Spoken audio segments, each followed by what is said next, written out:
Oh shit, am I live? Oh bollocks. How's it going, everybody? Sorry guys, I don't know why it's just turned live that time. It doesn't usually turn live when I just press start stream on there, but apparently I'm live. Sorry guys, I'm late. I was trying to sort out the bloody green screen. It's just having a complete bloody paddy. It makes no sense at all, goddamn you green screen. But anyway, I'm here, lads and lasses. Thank you very much for joining us and getting involved here. What's going on, 21 Nick P? Hello, Berber, G-Wolf, The Dark Hicko, Roddy Can't Game. Everyone else, thank you so much for that, Roddy, mate. Hope you're doing well, lad. Appreciate the hell out of you. So, yes, I hope you're all doing fantastically well today, guys. It is the first Monday back of the new year of 2021. I hope 2021's serving you well so far. Bloody gash, though, isn't it? Monday, first day back to work or school or whatnot for a lot of people, I'm guessing. I don't know, but it's gash. Anyway, thank you very much for joining us. Hope you are having a good, happy new year so far. Last Avenger says, boom, shakalaka, what's going on? Jonathan Gallagher's in here too, Fergie99, and a bunch of other legends. So appreciate you getting in here, guys. So we've got a lot of Manchester United news to get into right now, which we'll cover in this video. Do us a favour, if you're just joining us right now, smash that like button on the video.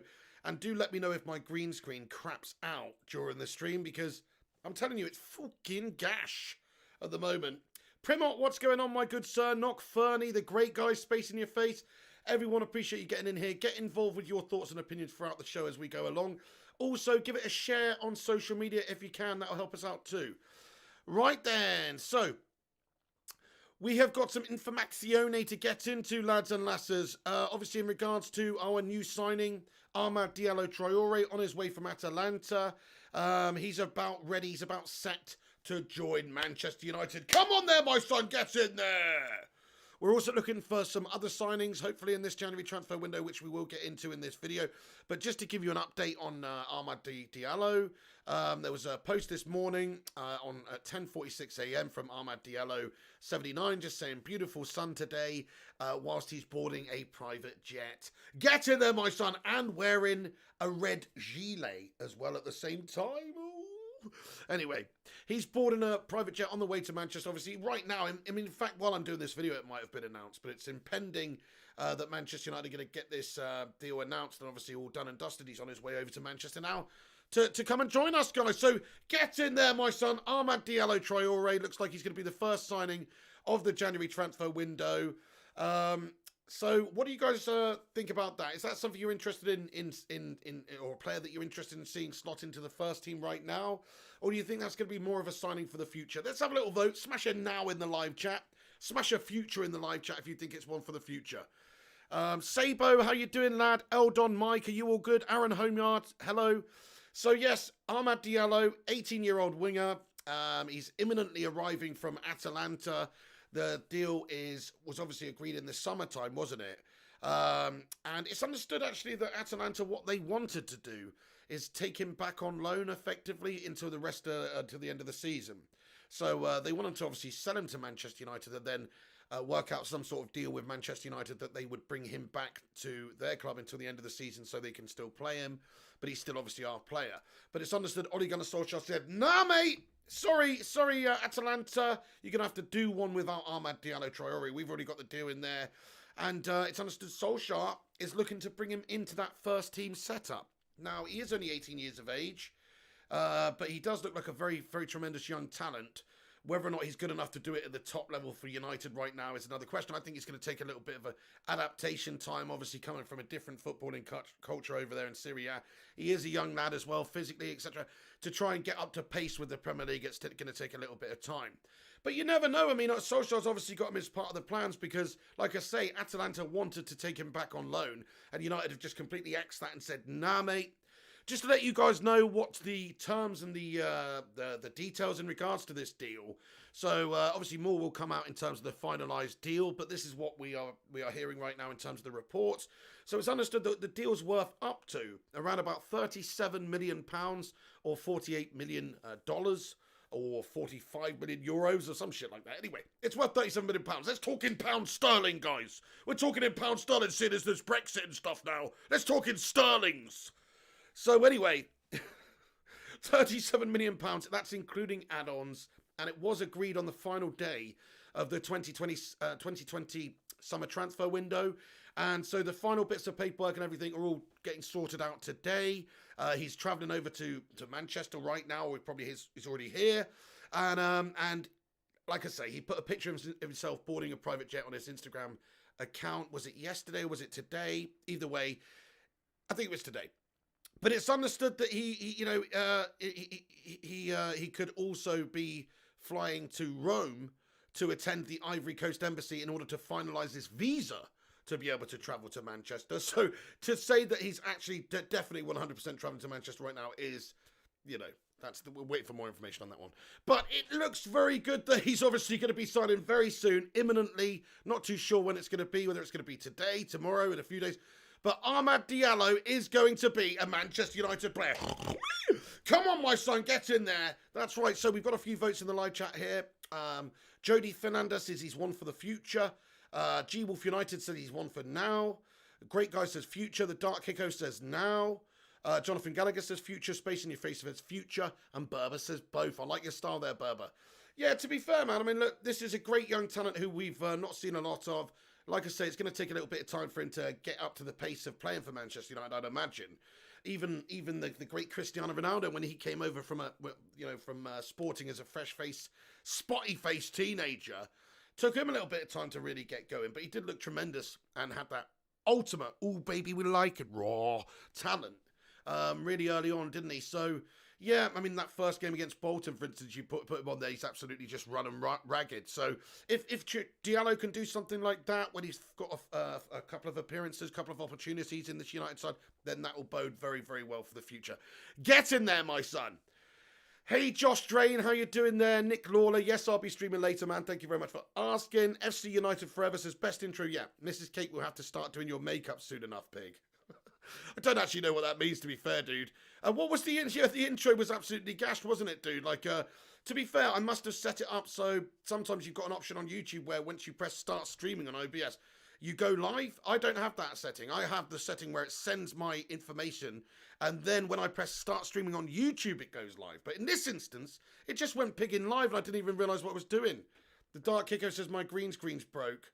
Yeah, that's no surprise, mate. I've been dicking around this thing for 20 minutes before the fucking start of this fucking video, guys. I'm wound the fuck up when it comes to talking about green screen. So, anyway. Sorry. Hey, Gungshi, how are you doing today, my lad? Hope you're doing well. Thank you very much for joining us. Dylan Gill's in here, lad. Get in there with that hot dog super sticker, mate. I'm starving. I need to shove that hot dog down my throat. That sounds messed up. I don't know. Anyway. Let's get back to the news. Let's get back onto the news. Dylan Gill says, enjoy your hot dog, pig. Thank you very much. Anyway, I haven't eaten anything today. I'm bloody starving, so I would like a cheeky little hot dog. Anyway. Right, okay, so look. Diallo Traore understood to be flying to Rome to complete his paperwork and soon will be in England to join United. So whether or not he's going from Rome to England, is another question. But Amad Diallo Traore is going to be a fantastic signing, I think, for Manchester United. One for the future. Now, yes, it would be brilliant to get him in now, but one for the future, guys. I mean, look, let's be honest now. Rate this signing out of 10. You have to bear in mind that we don't know too much about him in terms of how he's going to turn out, his potential at United. But when it was announced in the summer, yes, he looks like an exciting talent, but I thought it was kind of this same reaction I had when we signed Tony Martial, so that bodes well. But when we signed Tony Martial, it was kind of like, yeah, he's, it's a lot of money. But actually, that's turned out to be pretty much money well spent in regards to Tony Martial. Hopefully he can start doing it consistently. And I had a similar sort of feeling when we heard the news about Manchester United bringing Diallo in January. I had felt like, yes, he does seem like a good young talent, but he didn't really have any senior appearances for Atalanta at that stage. I think just the one or a few. And I was thinking, God, that's a shitload of money, £37 million. And he's not even joining until January. That's the real thing that threw me off about this deal. Is, hang on a sec, we're spending the money, but we're not actually getting him until January. What's the point of that? Well, January has come around pretty quickly. And now he is on his way, lads and lasses. So I'm feeling pretty good about the prospects of him getting into United's side as well. We had to wait 3 months for us to get our hands on him, really. We agreed to do it in the start of October there. We don't want to wait any longer and let him go out on loan back to Atalanta or anything like that. So He's obviously a very, very good option for the future. We've, of course, got Facundo Pellistri as well, who's a great young Uruguayan player as well. So it depends really what Solskjaer wants to do in terms of the future of that position in the team. We all know we needed a right winger in the summer, whether it be a Sancho type player who we've got a little bit more information on about later. Yeah. In regards to Solskjaer, when he was asked about the imminent arrival of him, this is basically what he had to say. He said, Ahmad had the paperwork. I can't see any obstacles. Hopefully we're not too long. He'll be with us. We're very excited about bringing him in. I think he's shown his qualities a few times, but has to learn to play in England, which obviously is going to be the biggest thing, really. It's just his ability to adapt and get to grips with the pace and the different footballing culture that the Premier League provides. But he says, I think he's shown qualities a few times, but has to learn to play in England, which is a different way of playing football. We will give him time to develop and express himself.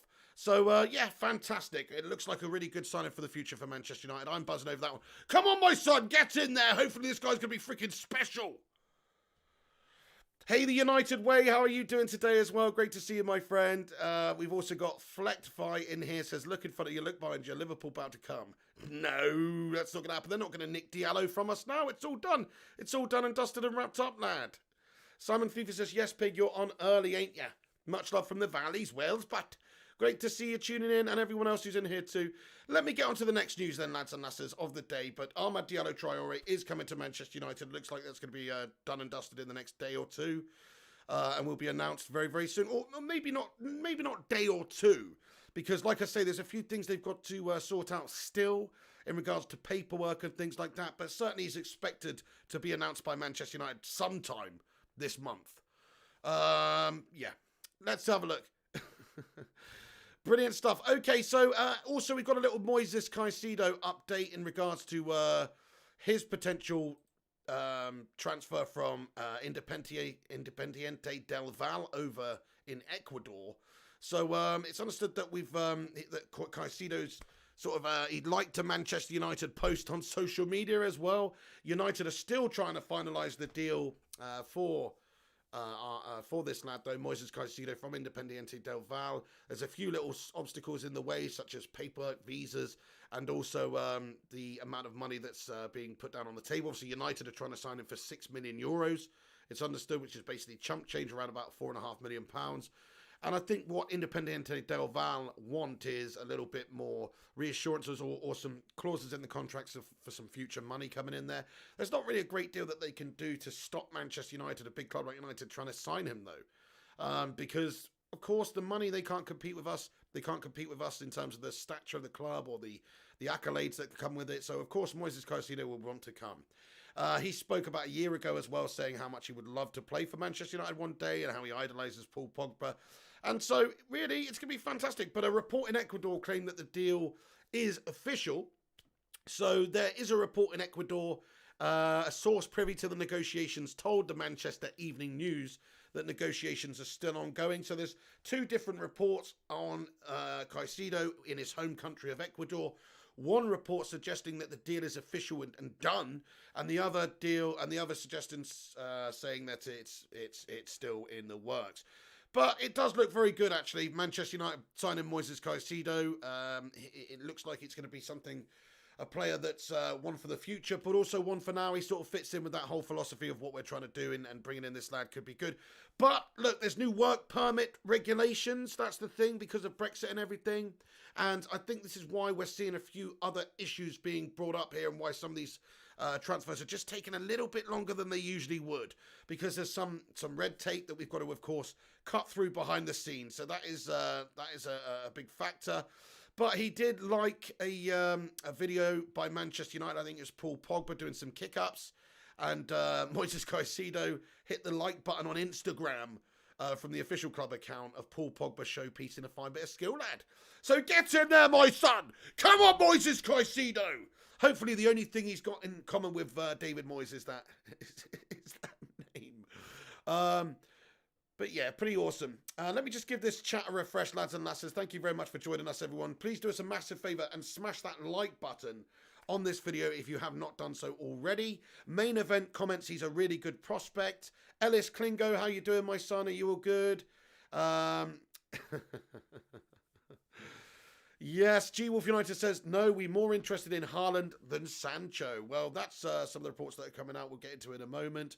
Eldon Mike comments with a question and says, any updates on Max Aarons? There is no updates on Max Aarons.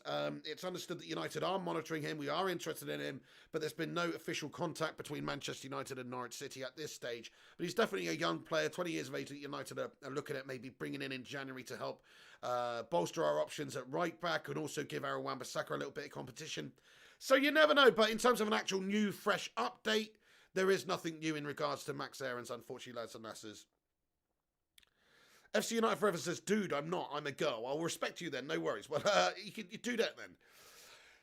Nice one. Okay, so right then, lads and lasses, let's just have a look at some of the other informazione that we have in regards to some of the other stuff that's going on. Fabrizio Romano has come out and given his thoughts and opinions on the situation at Manchester United right now. So in regards to what we're going to sign and the possibilities of United bringing in more players in January. So Fabrizio said, it's possible for a centre-back. He says, I expect something more than just Amad Diallo. So this is via Sky Sports in regards to Fabrizio Romano. Look, these are just his opinions at the end of the day, and my opinions are probably the same. I expect we're probably going to sign somebody more than Amad Diallo. I'm really expecting Moises Caicedo to be done and dusted before the end of the transfer window, because I just don't see what the hold-up would be on that one. He's a great young talent who looks really fantastic for his age and the amount of exposure he's had, which is very little at this stage. He's got big future. Even if he doesn't have a big future, it's not a lot of money. It's not a risk for United to go over there and sign a player for £5 or £6 million, even £10 million at this stage. It's chump change. So there's no risk involved with bringing a player like him in there. So that's why I think we should just definitely go and get that one done. And he wants to come. So I think you're going to see at least a minimum of 2 signings this January transfer window. But then in regards to a centre back or maybe a right back like Max Aarons, there's still something there for United. Like there are still options for us. Like United understood to want to challenge for the title this season, and with the start that we've had and the fact that we are joint top right now in terms of on points, I think the board are prepared to back Ole Gunnar Solskjaer and give him 1 or 2 more players in this window to have a real fist it this season and go for it. So so that looks good in regards to maybe bringing other players in the window. Now, I don't know if the centre-back's realistic, but certainly I think maybe Max Aarons or somebody like that might be coming in just to give us a few more options and give us a little bit more competition for places there. It's no bad thing, really, is it?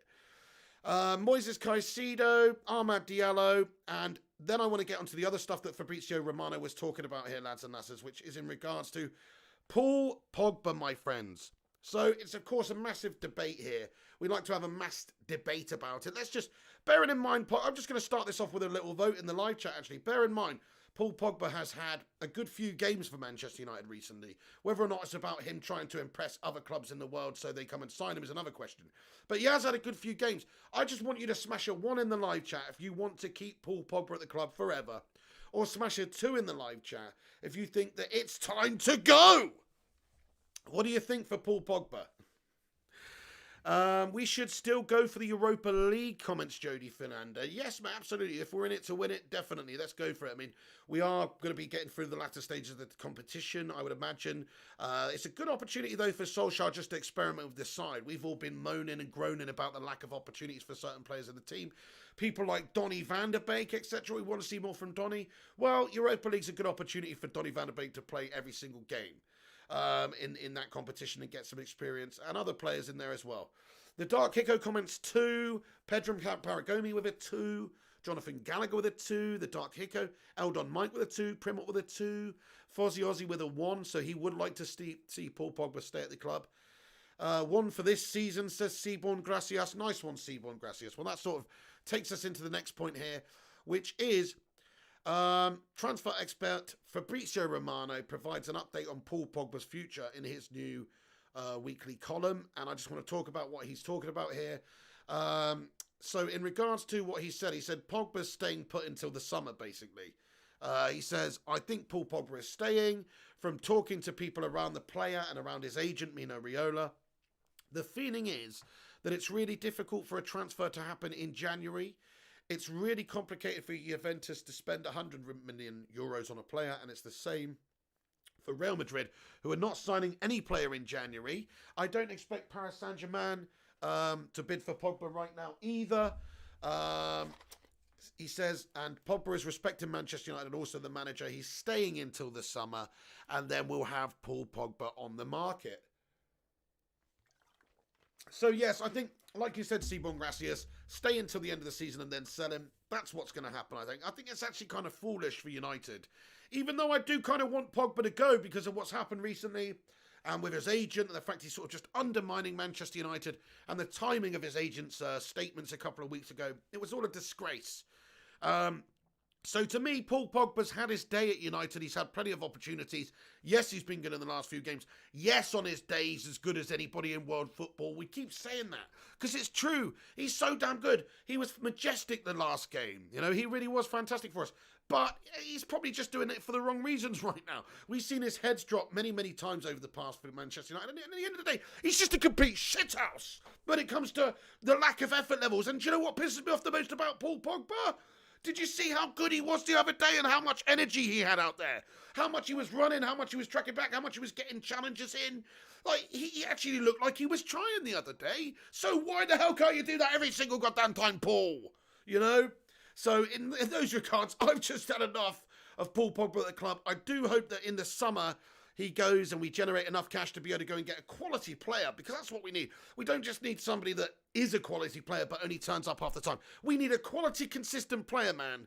And it annoys me that we've got players in the team, people like Donny van der Beek, who are being held back at the moment because we have to select a player who's want away, who wants to go. Why are we doing this right now?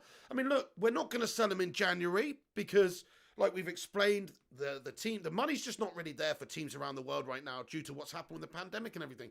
Nobody's going to invest 100 million euros or 60 million pounds, 70 million pounds, whatever it costs to bring Paul Pogba in the January transfer window, realistically. And then you've got agent fees, you've got transfer, you've got all the different costs and their wages and everything, signing on fees, all the different costs involved. It would be a ridiculously costly transfer to bring Pogba in any time, but certainly in this January window, when maybe some of the initial money at the start of the season from deals and all that kind of stuff is starting to dry up a little bit for some of these teams. Their commercial match day revenue, everything's gone. Every single football club is feeling the impacts of the pandemic right now. Every single football club's feeling it. And so nobody's going to spend 100 million on Pogba then. And to be fair, I don't even want us to sell him for until the summer, because we need him right now, in all honesty. If you look at Pogba over the last few games, he's been very good. He's a very top-class player on his day.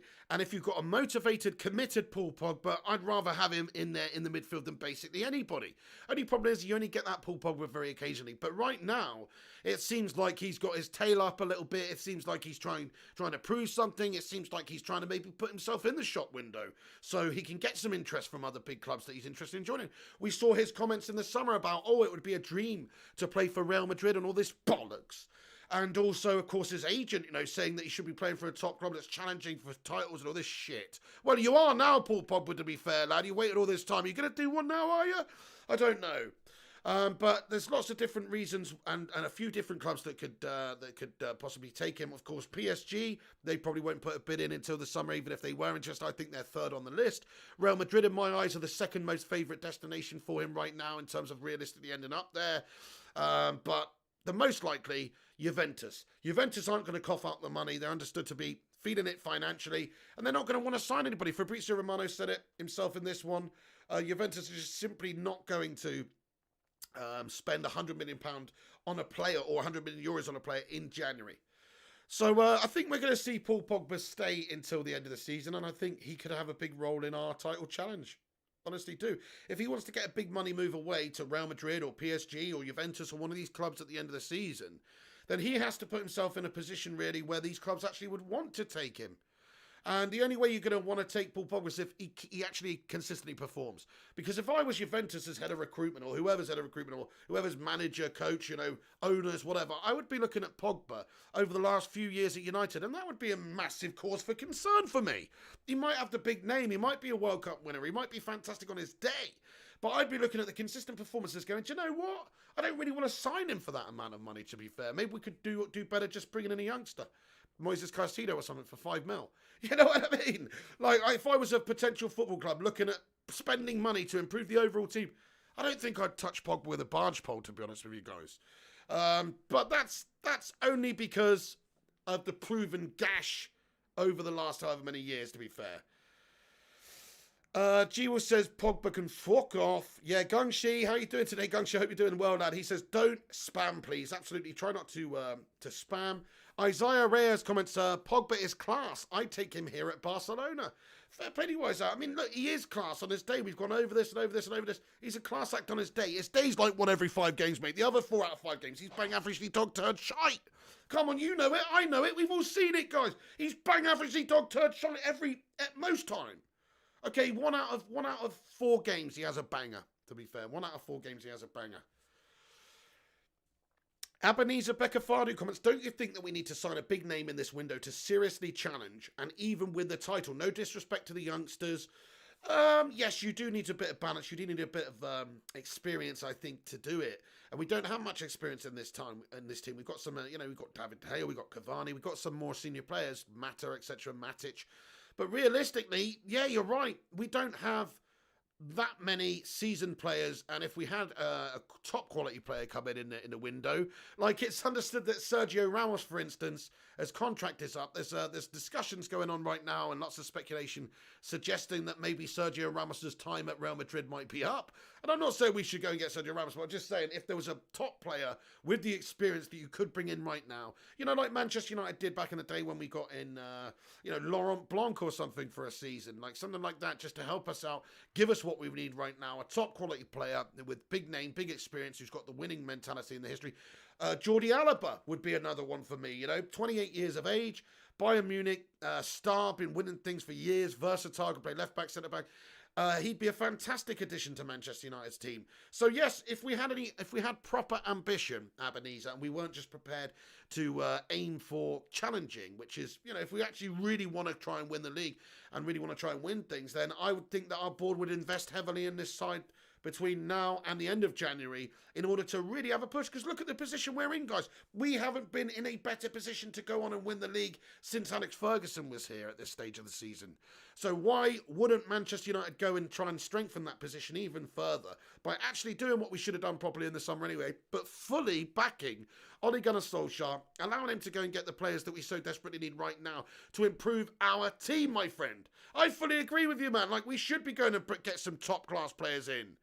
Not just young players for the future that are going to develop. You look at some of the signings we've made. Yeah, they're great players for the future. Facundo Pellistri, mate. He's going to bring that. He's going to bring that Uruguayan martial art to Old Trafford. It's called Facu. His nickname's Facu. Anyway, Facundo Pellistri. Then we've got Armand Diallo Traore that's coming to Manchester United. That's another great player for the future. Might be a great player for us now, but realistically, it's another great player for the future. Same as Facundo. Then you look at some of the other players we got coming in. Moises Caicedo is a potential for coming into United this window.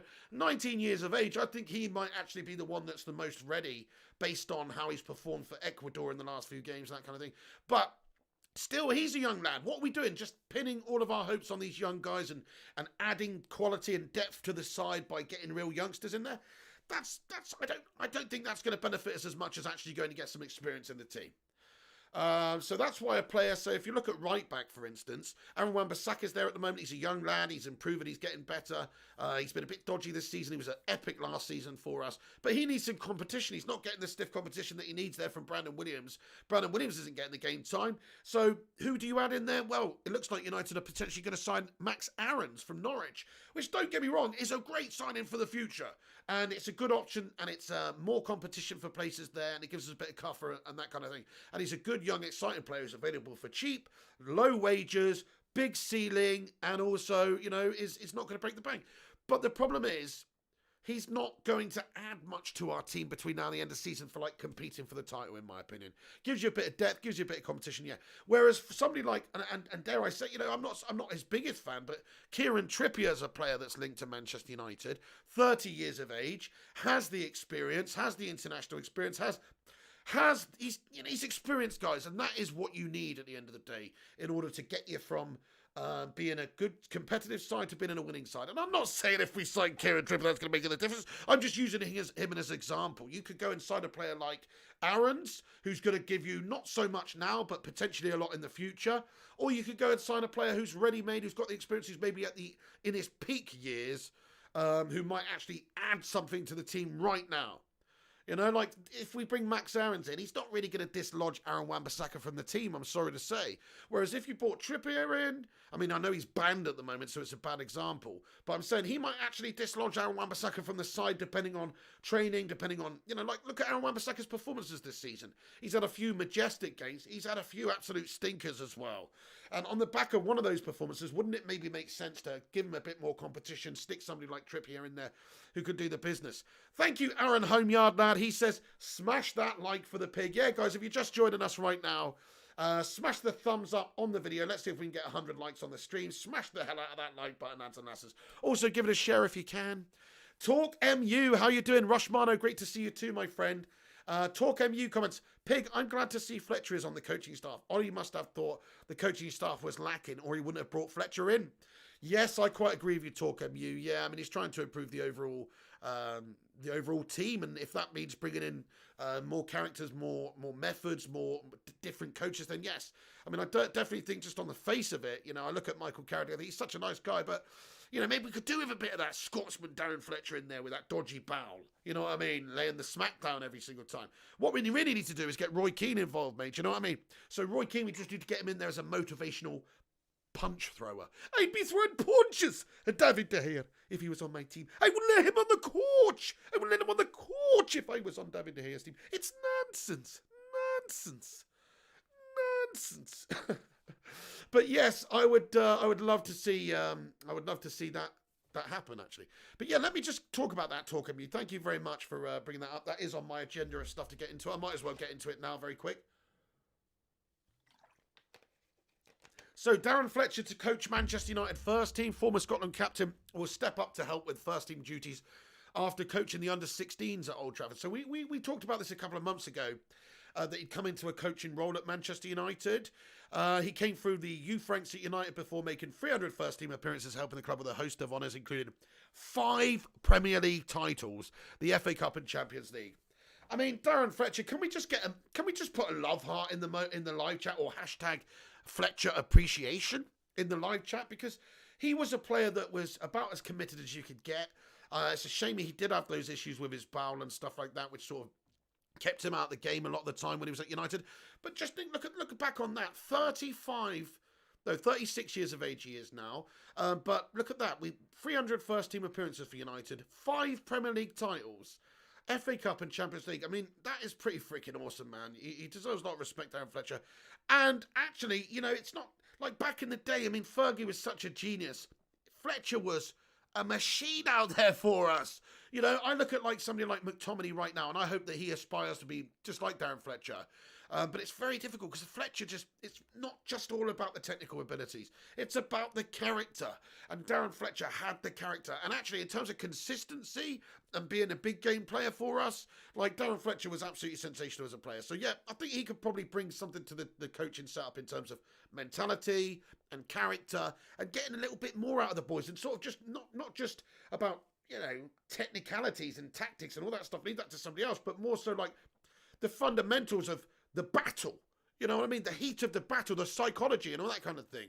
I think that he would be absolutely fantastic to bring in.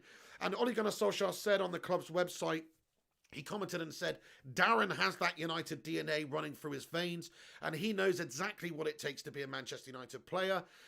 He's at the start of his coaching career, and his experience both on and off the pitch, along with his winning mentality, commitment and hard work, will be a great addition to the staff. And he was capped 80 times for Scotland. He said, I am delighted to be returning to the club as a first-team coach. It's a very exciting time for this young team, and I'm looking forward to taking the next steps in my coaching career by working with Ollie and his staff. I do think Darren Fletcher will make a great manager one day, you know. I do. He's just got something. He's just got that wee Scottish grit, doesn't he, son? He'll give you a little wee Glasgow kiss, sunshine.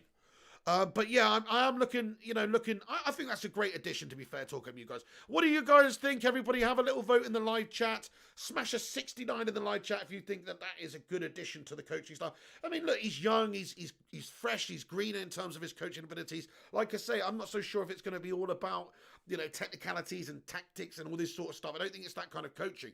Of course, I think it's going to be a lot of one-to-one player coaching from Darren Fletcher. I think it's going to be some psychological stuff going on there as well. Because on the pitch, when you're talking about a leader, and having the right mentality to be a Manchester United player week in, week out, and getting that consistency and that fight and that desire and that heart and that battle. There's not many players better to choose from previously in United's career history than Darren Fletcher. Yes, Nathaniel Gomez says Max Aarons is actually really good. I don't know how you rate him, Piggy. Look, I mean, I thought he had a good season last year for Norwich. I know they got relegated. I would have actually been quite interested in a few of Norwich's players from last season. I'm not going to lie. I thought they had some really good options that we could have gone and got in the summer window to help us and bolster us a little bit. People like, Aarons would be one of them. Cantwell's a young lad, who would have been available. But anyway, probably not quite the high enough ceiling for our club. But I do think Max Aarons is a great addition. Would be a good addition right now. Fozzie Ozzy says hashtag Fletcher in. Absolutely. Nice one. Hang on a second. Let me just read this comment out. Can't see it. My comments have frozen. Yes. Adam Talk Sports, how are you getting on? He says, what's the latest on Caicedo, guys? So simply, there's not much of an update on that. There's still varying reports over in Ecuador. One of them suggests that the deal is pretty much official.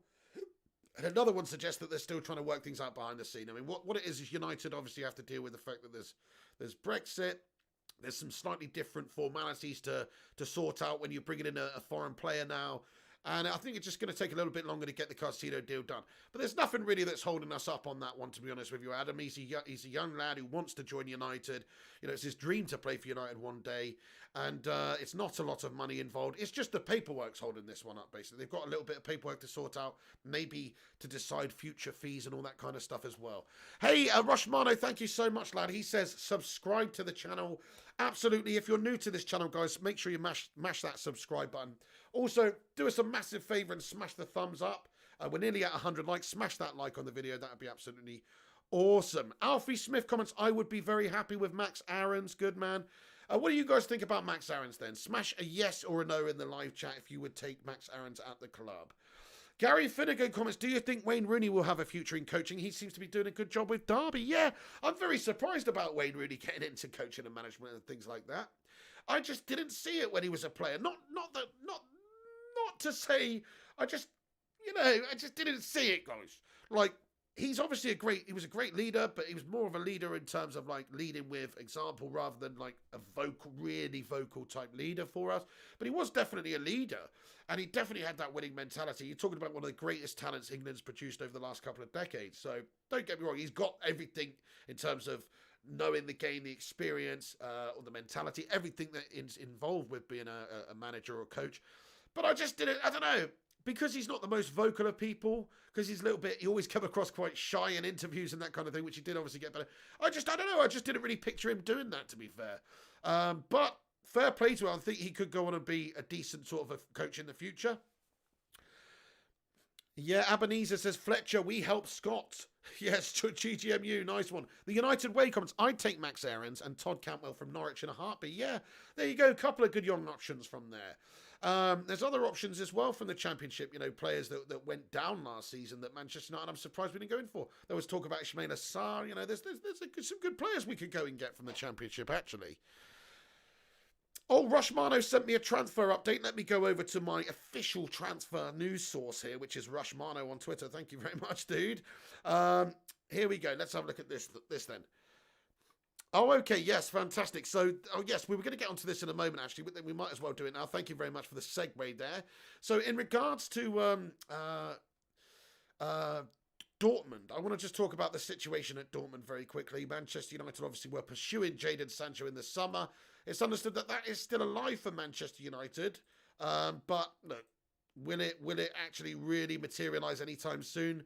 Probably not. In regards to Haaland and Sancho, it's understood United are more interested in signing Sancho right now. But Watzke, who's the sporting director over there at Dortmund, has come out and said, I don't think Haaland will leave this summer. I advise him to do the same as Lewandowski did, to give time to mature into a world-class player. If you join a club like, for example, Real Madrid, you have to already be world-class, is what he said. which is quite interesting. So they're obviously going to try and keep hold of him for a little bit longer, but it's expected that he's not going to stay a Dortmund player for too much longer, you know. It's basically what the news is on that. And then also Fabrizio Romano tweeted out a little bit earlier on today in regard to this guy Watzke, who's Borussia Dortmund CEO, sorry, not sporting director, but CEO, just confirmed that Jadon Sancho was ready to transfer to Manchester United this summer, and personal terms were agreed, which we obviously did report and everything like that. But to be clear here, you know, this is basically what he said anyway. Joachim Watzke, Borussia Dortmund CEO, on Jadon Sancho, to quote him, he said, "Subconsciously, Jadon might have had prepared for a change. I think he had at least thought so much about it that he lost his ease. But I have found him trying hard for weeks." So basically what he's saying there is, you know, that's it. The reason Jadon Sancho has had such a shitter of a season so far is simply because he had his head turned in the summer. He was expected to join United. You know, he said he was prepared for a change. And that's why you're seeing Jadon Sancho have an absolute bloody meltfest so far right now. Because he's not had a good season so far by all accounts over there in Germany. And I think a lot of that is down to the fact that United obviously did pretty much have it arranged, or not arranged, but pretty much understood that he would be coming in this summer. He was ready to leave. He stopped playing for Borussia Dortmund due to illness, so they were protecting their asset, or he was refusing to play, whatever it was. And behind the scenes, we don't really know, but he's not played very well for them this season. So Jadon Sancho still could be on the agenda for Manchester United in the future. And in regards to when and where and how that could go down, it's blatantly not going to be in January, my friends, no. It could happen in the summer. Manchester United still interested in bringing him in long term, but the price has to be right. United aren't going to go and pay 100 million for anybody at this stage, I don't think. He would be a great talent. I'd still like to have him in there. I mean, look, guys, what do you guys think? Because there's a lot of people I've seen recently say we don't even want Sancho anymore, based to the fact that a few months have gone by and he's not really performed for Dortmund over there. I still think he's a great young talent. Maybe psychologically he did have his head turned. But what I would like to know is, would you rather Manchester United spent that sort of a money on a player like Sancho, which is a position that we need to strengthen in this team, but bear in mind we have youngsters coming through like Pellistri, Diallo as well, Greenwood's still good enough to be there for us, etc. Martial, Cavani, you know, we've got some options over that side of the pitch there. Or would you like to go and see us get somebody more like a Grealish at this stage now? Do you think that the ship has sailed on Jadon Sancho at Manchester United, and maybe it's time for a little bit of Jack Grealish action? What do you guys think about that? Yeah, R. King says United should hire Vidic for our weak defenders. You see, there's somebody who I thought might get into management, you know. I thought Nemanja Vidic would be a manager by now, you know, but he obviously just can't be asked. Thank you, Rushmano. He says, smash a like for the pig. Yeah, please do smash that thumbs up on the video, guys. AI11WS says, pig is the goat. Man United 08, thank you very much for your comment here, my friend. He says, for me, a centre-back and a CDM's a priority. Yes, me too, to be fair, yes. I mean, I do think the three positions that United should be looking to strengthen the most are indeed centre-back, CDM and right wing. But to put it into a priority situation, the centre-back should be number one concern. Although, you know, if you look at Eric Bailly coming into the side recently, guys, he could be the main man for us. I know we've been saying this for years, but he's so damn good. He's really good, man. He's such a good defender. We saw that again the other day. You know, he saved Slavia Maguire's blushes multiple times the other day and helped win us that game. Eric Bailly was formidable. So, like, he's got the ability to do it. It's always been the injury concerns or the fact he's in and out of the team with silly suspensions or whatever it may be. Like, there's always some sort of an issue going on with Eric Bailly, why he cannot feature and be a mainstay in United's back line. But if he could stay fit, that's the answer right there, my friends, in my opinion. We've been saying that for years. He's the new Vidic. He's absolutely sensational. But he's like an injured Vidic. It's like, yes, he's class. He's an absolute beast of a defender, but he can't stay fit, guys. If he could stay fit, he'd be the answer to our woes. Eliam Gonzalez says, no to Sancho. He's an overrated prat. The Futinator says, talk MU. Yes, mate. Sancho, please. My personal opinion on Sancho is it still would be fantastic to bring him in. He's only 20. If you look at the statistics that he's put up in the Bundesliga for a teenager, as an 18, 19 and 20-year-old player, they're incredible and fantastic statistics. And United would be getting a player who's young, hungry, has a right mentality. And what I mean by that is he's a player that went over there to try and better his career. He didn't want to stay at City. He didn't want to just fester away and not get the opportunities. He went over to Germany to play. So I respect that. I think if he'd given the opportunities at United, he would be great. Big God Bob, thank you very much. I hope you're doing well, Big God Bob lad. Adam Talk Sports says, unpopular opinion, I would spend 120 million on Ndidi and Kabak instead of Sancho. Great shout there, Adam Talk Sports lad. Look, I don't think that's that much of an unpopular opinion right now because of what's happened with Sancho. I think when Sancho was at the peak of his powers a few months ago, everyone wanted to see Sancho because he was just playing fantastic well. But because he's had a bit of a lull, I think a lot of people would like to see us sign a CDM like a Wilfred Ndidi. That would be probably the ideal candidate we could get in. It's not realistic, but it would be ideal. And then a centre-back as well. So I think a lot of people would share that with you, man. Eliam Gonzalez says Sancho scores 1 goal and he's already worth 100 million. Prefer Grealish. I think that's a little bit harsh, to be honest with you, Eliam, because if you look at Sancho's stats, he scored a shit ton of goals for Dortmund. But you're right, Jonathan Gallagher. Oh, wait, the bloody green screen shut the bed again. You're right, Jonathan Gallagher. I mean, Bailly is always injured, so that is a big problem. Hey, thank you so much, Rushmano, for the £5 super chat here, lad. Get in there. Super chat, lad. He says, Sancho is still needed. He fits into Ollie's plans perfectly. I'm with you, Rushy. I know we've signed a couple of good young right wingers. We've signed Facundo Pellistri and we've signed Ahmad Diallo, who's coming imminently. Just to give you an update on a Diallo, it's understood he's flown to Rome to get some final paperwork sorted out, and he should be on the way to Manchester to finalise the deal. Get in there, my son, Ahmad Diallo, coming for a potential £37 million deal with add-ons and things like that. Get in there. First signing of the January window, not 100% confirmed yet, but yeah, basically he is a United player. It was all pre-arranged in the summer anyway, but there was just some question marks over some of the formalities behind the scene. But yeah, to answer your super chat, I think Sancho still needed too. You look at the position in the team that's the weakest. Remember, Cavani's getting on. It's understood we're trying to extend his contract, but he's obviously probably the best option for number 9. Martial's going to be more likely to play at number 9 also. A factor. And then if you look at the other options, we've got Mason Greenwood. In my opinion, his best position going forward as a youngster to develop in would also be the number 9. So what do we want? We want a proper out-and-out right winger. Yes, you could put Martial on the right. Yes, you could even put Cavani on the right. You could put Greenwood on the right like we have been doing. But I don't actually think any of those positions or any of those players that we can put in that right wing position are properly natural, are a great fit for that position, and even really perform to a consistent or high enough level in that position. Even Mason Greenwood, who I think is a bloody amazing young talent, I think he would be better if you just put him at number 9 and fed balls into him and let him use those both amazing feet and finish off the chances. Because if you look at players like Rashford and Martial, as good as they are and as all-encompassing players they are and have all the abilities that they've got, Greenwood's a more natural finisher than both of them in my book. And I'm just basing that over on the last year, but it's a long enough time really to suggest what I've seen from Mason Greenwood when he gets an opportunity and he takes it like a complete sniper.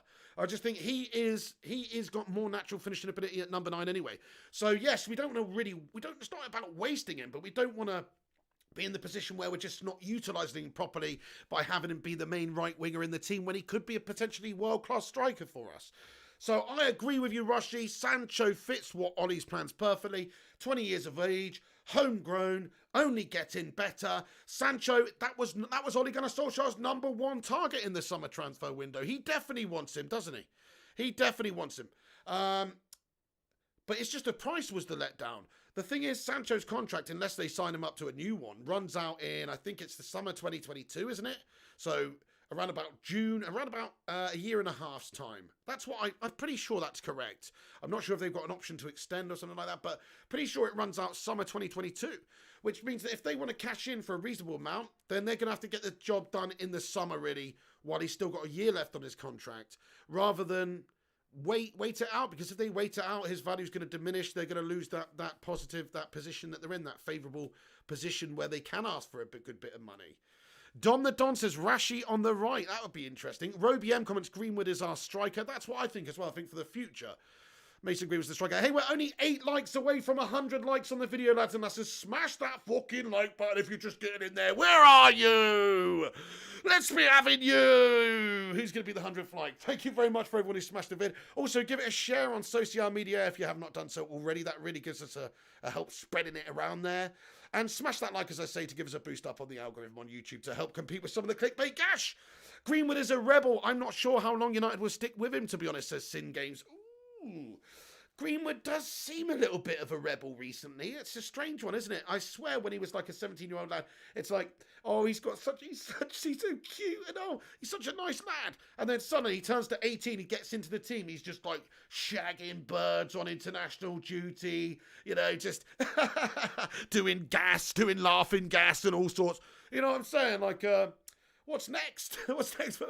No, I hope that he can keep his feet on the ground. But we have seen it before where all this much too soon as a professional footballer, they get given the world early on. I mean, I don't know how much Mason Greenwood's on now financially per week, but I know he signed a new contract a little while ago. What is he on? 60k a week? 80k a week? I don't know. But he's a young kid at the end of the day. You've got to stay grounded. It's all about the personalities. That's not the most important thing. Skills and natural talent and ability are not the most important thing when it comes to reaching the very top level of this game we call football. In fact, that's secondary. It's more about the mentality. It's more about the determination, the effort, and the psychology.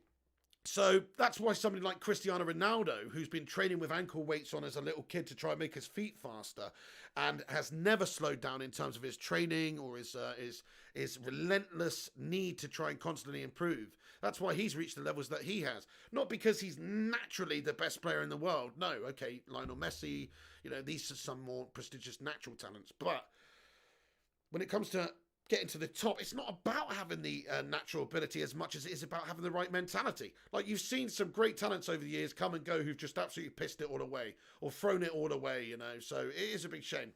Kayam, he says 100th like. Get in there, Kayam. Thank you so much. Talking uses Pig, I will be a member of the Bacon and Egg Brigade for life, mate. You are a man after my own heart when it comes to United. Please consider joining our growing community. You'll be very welcome. Well, thank you very much for that, Talking You. That means a lot, dude. Much love. We'll have to get you on a video soon as well, dude. So I know you want to get involved with the channel. Absolutely. We're going to get some shows like that coming very, very soon. I know I've been saying that for a while. It is happening. And check this out. Zayn Miyassi's in the house. How's it going, lad? What you doing? What's going on, my friend? Zayn Miyassi, we've got a regular Arsenal supporter getting in here. He's got some sort of cult status apparently on YouTube. It's just news to me, but Zayn, appreciate you getting in there and having your say regularly. So it's understood. What's this? What are you telling us here? We are getting Emiliano Buendia, says Zayn Miyassi. Fair enough. Well, yeah, I mean, look, he's a decent player, isn't he? That's another player that I was talking about, actually, that, like, Norwich City have some good players. You know what I mean? Like Max Aarons, Cantwell. Buendia's another player that Manchester United were linked to as well. I think that would be a good signing for you, to be honest with you. I mean, I think that would be more of a good signing for you than it would be for us. I know he obviously only plays for Norwich City, but I thought he was pretty decent last season as well. I mean, I'm just trying to look at his statistics here as you've mentioned it. Norwich City, he's got 16 goals in 93 games for Norwich City, which for a team that got relegated, obviously that's not last season, but if we have a look at the season last year, here we go in the Premier League, 36 appearances, he was a mainstay for them last year, of course, 1 goal, and that's freaking shite. Yeah, he's a good fit for Arsenal, mate. He's a good fit for Arsenal there, Zane. What's happened with the green screen? Oh, for fuck's sake, it's too bad. But yeah, I think he's a good fit for Arsenal, Zane. I'm looking at his statistics for last season. He did shite. That's an excellent fit for Arsenal there, Zane. Anyway, thank you very much for the super chat, bro. Talking you the food today to love you, man. Rushmano says Sancho news, Pig. Let me go and have a look at your message here. Thank you very much, Matty Rushmano. Really appreciate you. Okay, so there's some more information here in regards to Jadon Sancho. Jadon Sancho never existed in reality. Dortmund dismissed claims that they asked Manchester United for 120 million euros. Okay, so in terms of the future, maybe this is the situation. Look, they said Borussia Dortmund's Jadon Sancho The blah, blah, blah, blah, blah. Dortmund CEO Hans-Joachim Watzke has now admitted the attacker was mentally prepared to leave the Bundesliga side in 2020. Yet we talked about that previously.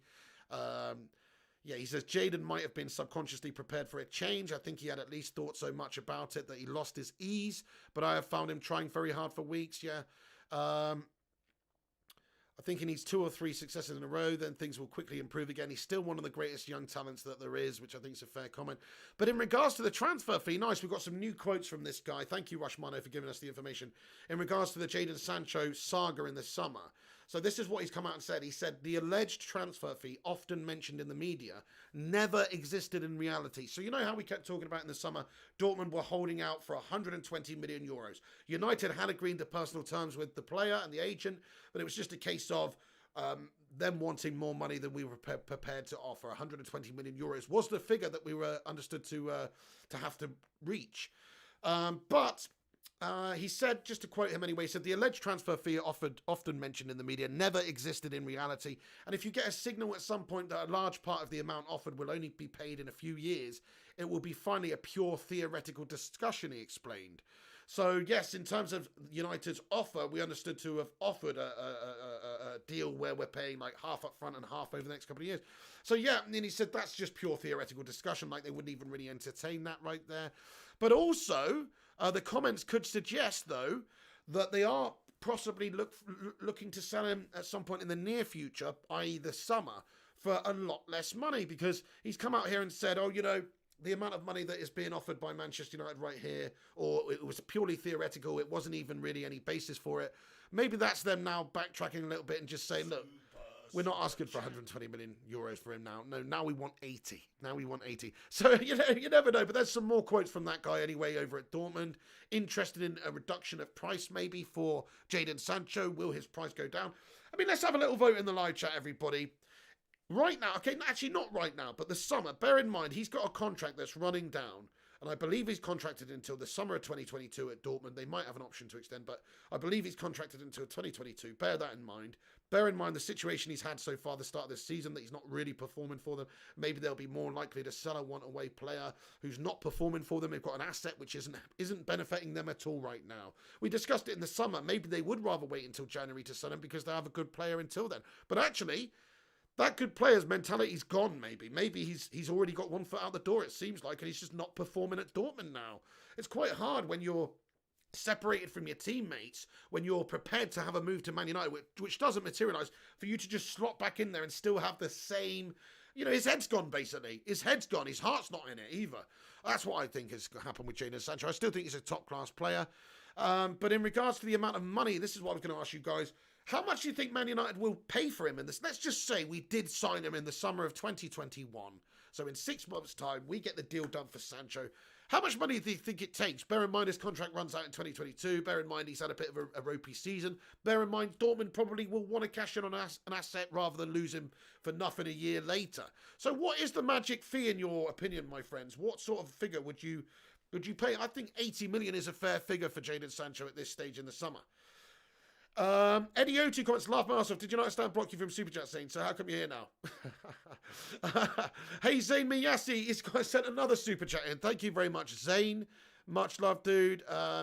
He comments, get Ronaldo. We want to see him back. Best player ever in the league. Second was Henry. Worst has been the fridge.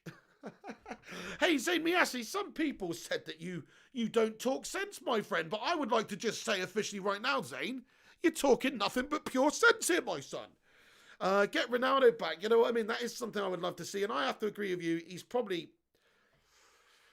Yeah, I mean, he's probably the best player that's ever played in the Premier League, wouldn't you have to say? The only thing I would say about Ronaldo in the Premier League, though, actually, is he probably had his best years as a professional footballer post the Premier League. I know he won the Ballon d'Or at United, so, you know, he was the best player in the world that year. But he probably didn't have his best years, obviously, at Real Madrid. So he went on to be an even better player than he was for us. But, yeah, I mean, look, who is the best... Who is the best player ever in the league? It depends what you're really looking at, really. In terms of accolades, in terms of achievements, obviously Giggsy. But in terms of just being who's the best player at any individual one season or something like that, I do think you'd have to probably give it to Cristiano Ronaldo. But Thierry Henry, yeah, fair play. Thierry Henry's right up there as well, Zane. I'm not going to lie. Thierry Henry's a great player. But if you look going around looking at the other top players, that who do you think the best player ever to play in the Premier League is, guys? Zane thinks it's Ronaldo. I'm going to probably give it to Ronaldo too. Yeah. But who do you think is the best player that has ever played in the Premier League? It's a great question. £70 million says St. Joseph for Jadon Sancho, respect. 80 million with add-ons, says Hayder Rani 786, respect. Yeah, maybe 70 million, says Eddie O2. 80 million Max, says Berber. 70 million, says St. Joseph. 75 says Dizzy Red Devil. What's going on, lad? 95 million, says Solskjaer 1999. Okay, so most people definitely don't think we should be paying anywhere near that sort of figure that was talked about in the summer, 120 million.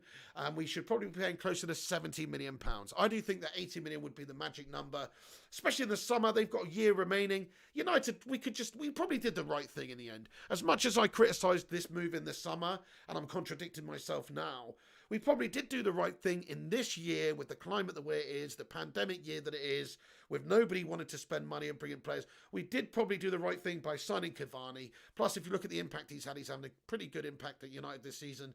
We probably did do the right thing by signing Cavani on a short-term deal instead of paying out 100 million for Jadon Sancho, when you can just wait 6 months or a year and then do the business for a lot less. So, yeah, they probably, this is classic Woodward and Manchester United board tactics, but Maguire isn't the worst as Roby M. No, I'm going to disagree with that one, Zane. Maguire's definitely not the worst player to ever play in the Premier League. Who is the worst player to play in the Premier League, man? It's a very good question. Ryan Giggs for me, says Ross Miller. Well, you cannot really deny the longevity. You can't deny the fact he scored in every Premier League season there ever was up until he retired. You can't deny the fact that he's got 13 Premier League trophies. You can't deny it, or winners' medals. You can't deny this.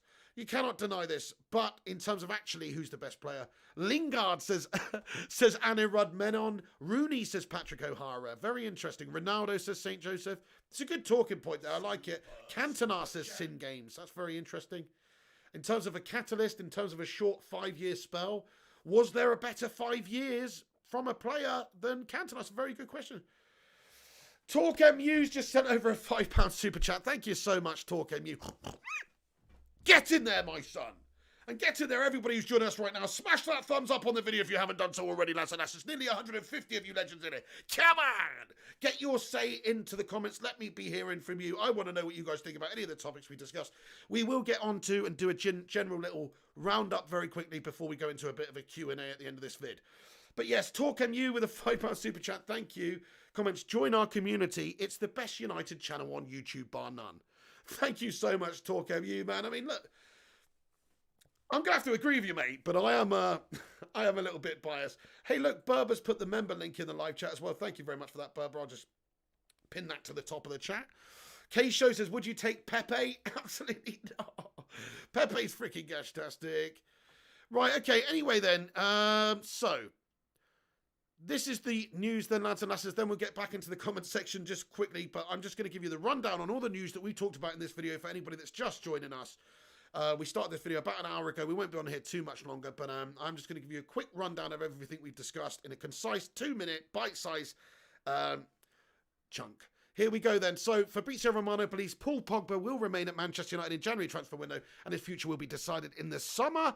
He doesn't think that anybody's going to be coming in, and neither do I really in January. I think he can put himself in the shop window, and him and his agent can probably get themselves in a position where they can manoeuvre away for a really big money deal in the summer. If he has a great season now, between now and the end of the season, has a really great season for United, puts the shifts in, Solskjaer will be happy to play a player, even if he is a want away, if he's going to get the best possible Paul Pogba that we can get.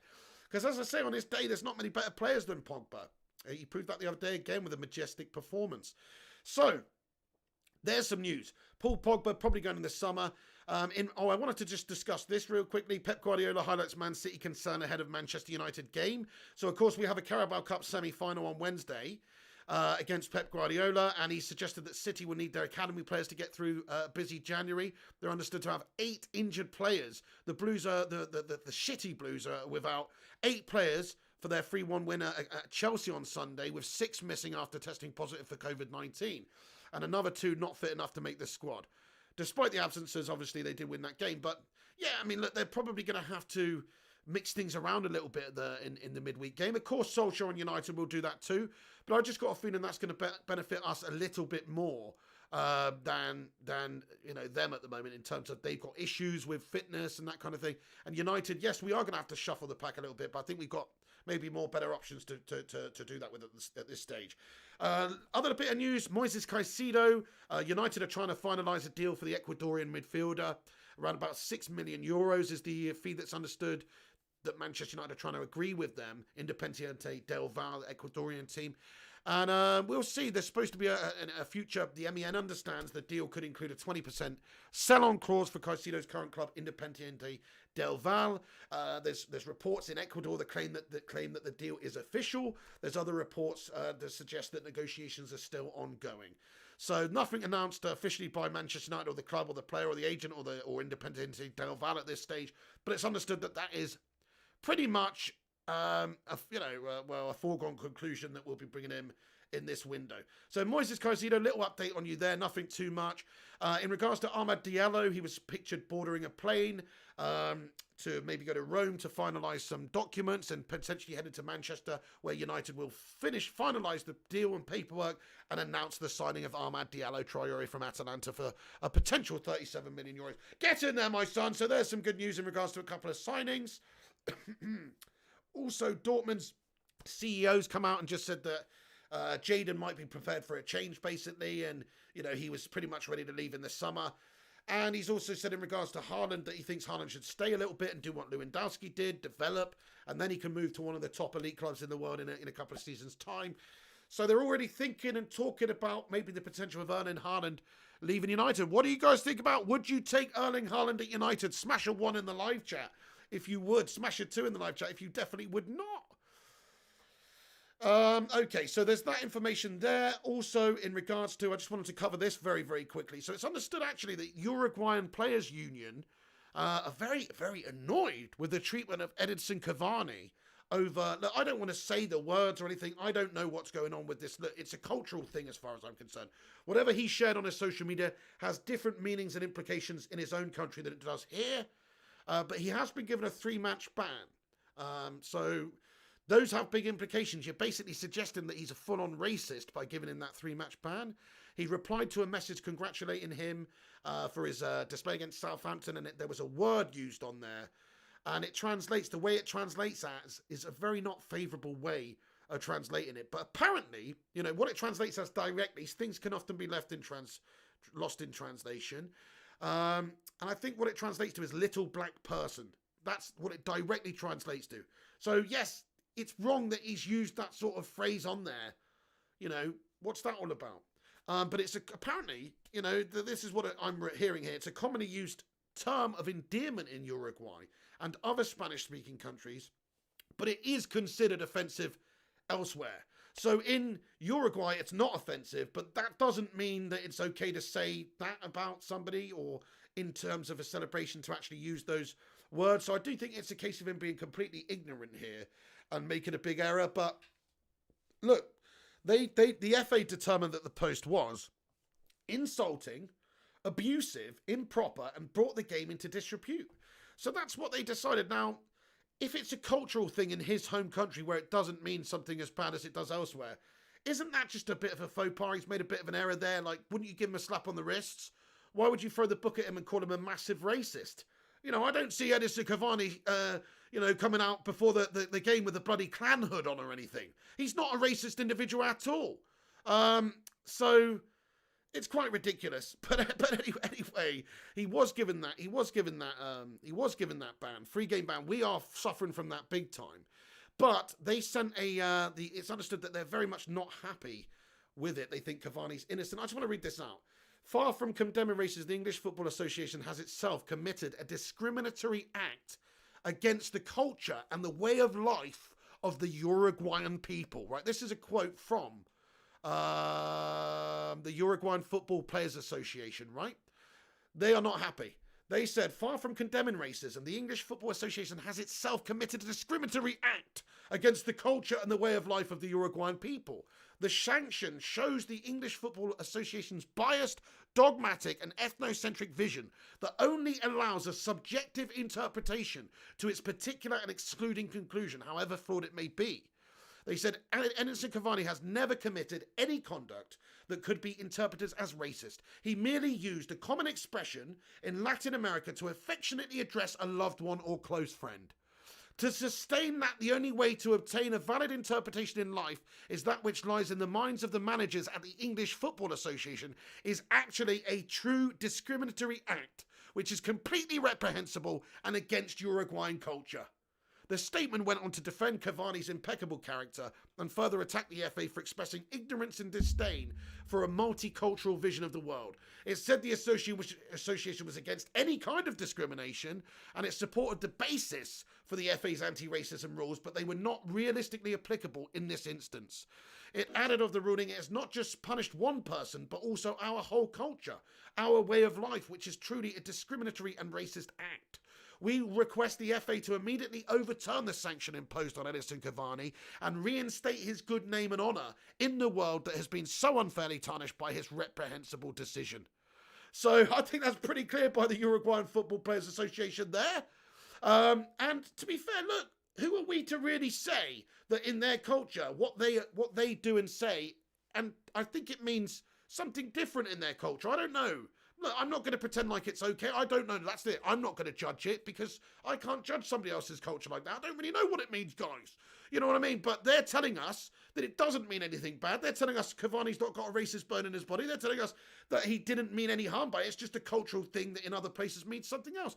You know, there's loads of words that I could go around the world and say to other people that are perfectly harmless in the UK, but in a different culture, it means something completely different. I get myself a slap, my friend.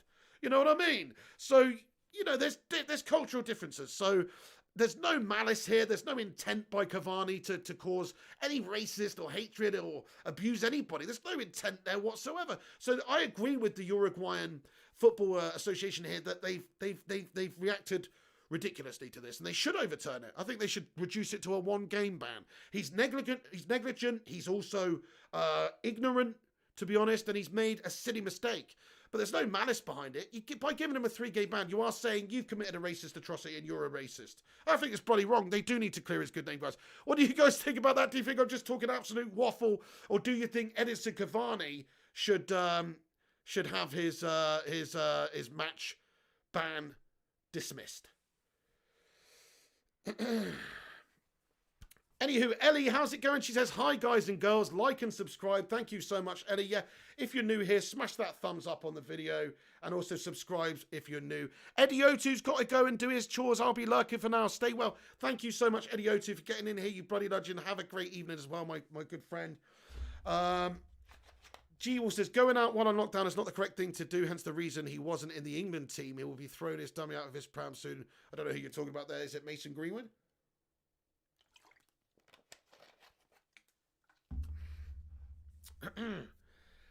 Right, sorry guys, hang on, the live chat's not loading on my end for some reason really quick. Where's my mobile device gone? Oh, anyway, hang on a sec. Sorry, I was doing the rundown, that's what I was doing, and then getting back into it. So we've done the Jadon Sancho information. There's that news about Cavani. I did want to just mention Darren Fletcher as well has been given an appointment as a first-team coach. Steps up as in a first-team coaching role at United. Come on, my son, get in there, Darren Fletcher. Also, Manchester United Chief Exec Ed Woodward.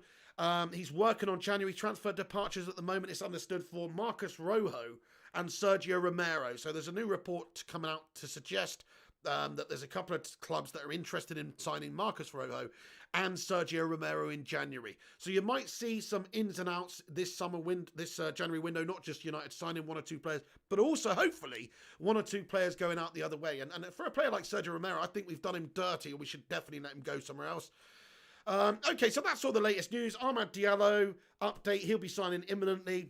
Get in there, my son. Let's get back into your comments section then. I want to hear from you. I'm going to stick around for a few more minutes and get on with the informazione, just to see what you guys think about anything we've discussed in this video.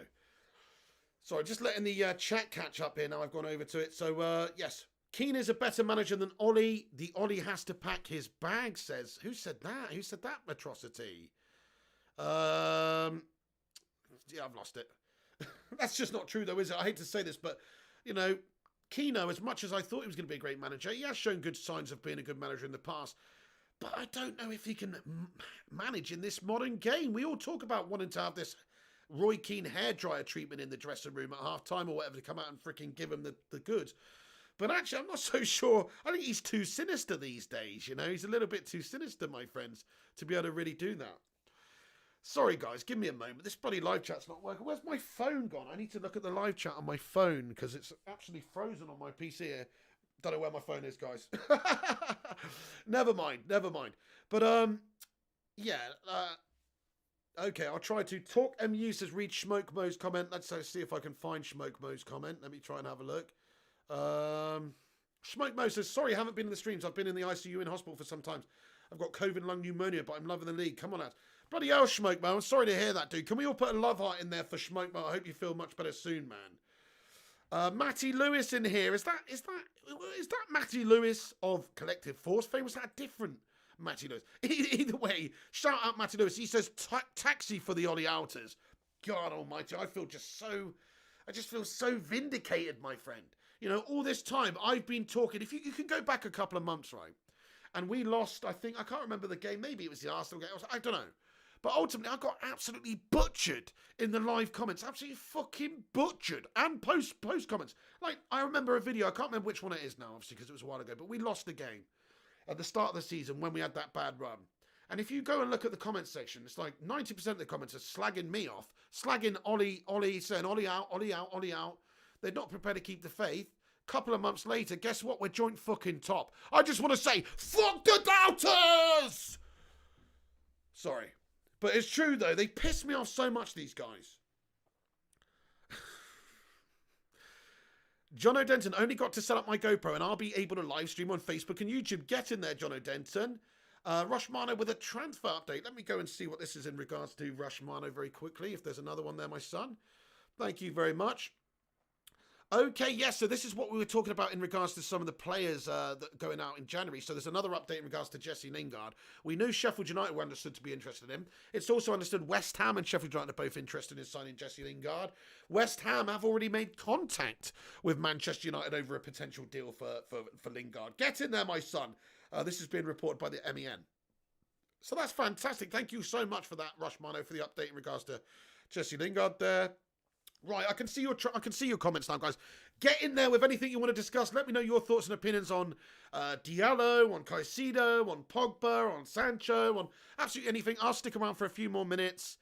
The Dark Kicker says, Piggy, calm down. I will not calm down. All these Ollie Outers, all these doubters, all these people with no patience and no judgment, if you ask me. I'm sorry to say it, but all those people that said Ollie out a couple of months ago, you're all freaking wrong. It's as simple as that. You are wrong, and it's obvious that you're wrong. And we're trying to do something. Long term here anyway. I think we need a different mentality. We don't want to become a chopping and changing, sacking managers team like a Chelsea. You know, we don't want to become that. We need to look at the bigger picture here at United. We should do things a different way. And if we want sustained success, if we want somebody who's going to be the new Fergie, or not the new Fergie, but have a new the right mentality, have a new extended period of success. We have to give somebody a little bit of time. And so even if Solskjaer doesn't finish, top of the league this season, and even if we do lose a couple of key games, it's still time to have the belief in him. Solskjaer 99 says, was Ollie out, now Ollie in. I mean, Solskjaer 99, that kind of sickens me, bro. Your name is Solskjaer 1999, for Pete's sake. No, fair play to you though, lad. Look, the point is people can reassess. Maybe in 6 months' time, someone's going to tag me in this video when Solskjaer's been sacked for getting us relegated and saying, you're a mug. But I doubt that's going to happen. I think he is doing a good job. Right, okay. What's your opinion on Barnsley FC, says Charlie Cotterill. I mean, Barnsley. I don't really have an opinion on them, I'm not going to lie, mate. Sorry to say. Ollie Ian says, what do you think about the Southampton versus Scouser tonight? Fucking come on, the Saints! Honestly, they could do us a favour there, man. They're actually a pretty decent side again this season.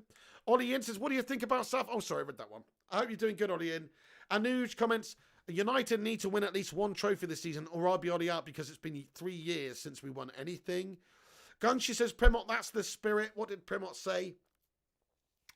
Yeah, right, Dizzy Red Devil. Ollie is at the wheel. Get over it, doubters. Absolutely.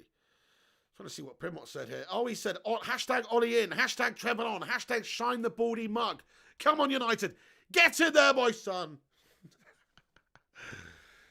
Okay, Colonel Ward says, when you get in Sancho, if that is going to materialise, I'd imagine it would be in this summer. Hey, we're only 12 likes away from 150 likes on the stream, everyone. Smash that like button. Get involved with your Informazione. What we're going to be doing at the moment as well, everyone, just to let you guys know, we're going to be doing daily news videos for Manchester United. This is supposed to be a little bit earlier today, around about 4 p.m, but I had some technical difficulties. Talking says, Pig, do a watch along tonight. It's a big game. I mean, maybe... I don't know. Maybe I'll set up a new channel and do a football watch-along channel or something and watch other games. But I don't know if it's right for this channel, to be fair. But maybe. But what I was going to do is potentially do another news video. This is what I was going to talk about. So throughout the January window, there's obviously lots of happenings. I won't be doing a video if there's no news to cover, of course. But if there is news to cover later at 9 p.m. in regards to United, if there's any new information with the squad or transfers or anything, I'll be jumping on and doing another video about 9 p.m. So this schedule over the next few days, or next month really, for January is going to be an afternoon video around about 3 p.m, 4 p.m, and an evening video around about 9 p.m, and then obviously the FIFA on top of that as well. The Dark Kicker says, can I have some tips on how to make my YouTube channel grow? Yeah, just stay consistent, my friend, and do something you're passionate about, and just keep pumping out the content, man. Pump up the content, my friend, definitely. Get it out there. And also, whatever you're doing videos about, try and find other people that have the same interests via social media, or forums, and things like that, and post your stuff out there. Get some eyes on it, man. Yeah, Charlie Cottrell says, well, Barnsley have gone from light fighting to stay up now, and are now pushing playoffs. Oh, nice one, Charlie Cottrell. That's pretty sweet. Good luck to him. Smashed it, says Dizzy Red Devil. Thank you very much. Frank Lampard says the real clammy. To be honest with you, the real clammy, Frank Lampard's having a bloody double David Moises Mayer, isn't he? He spent a lot of money. The Vutinator says, smash that like button for the pig. Thank you so much. Ollie out is the future, says Roby M. No. Well, eventually, look, he's not going to be Manchester United manager one day, but I do think he's going to be here for the next few years. I think this is going to be a period of reasonable success for United now. It seems like he's built something quite well with the squad. He's signed the right sort of players. He's got rid of the right sort of players. We still need to add a few more quality players to it, but he's building something. I can see the talents he's got in this side. Young players, people like Donny, Aaron Wan-Bissaka, Greenwood, Rashford, all these guys, they're all going to be class players over the next decade, in my opinion. He's also added the right sort of experience to the side. People like Bruno Fernandes, absolute catalyst, match winner. I actually see some people criticising, or not criticising, but suggesting that Bruno Fernandes is saving Ollie or something like that. Fair play to the Arsenal lad, Zayn Miyasu, came in the other day. He was saying something similar like that. So I'm going to say, that's why he signed him. He wasn't signed by Mourinho and he's just some freakish, lucky, awesome player. No, he was signed by Solskjaer under Solskjaer's regime.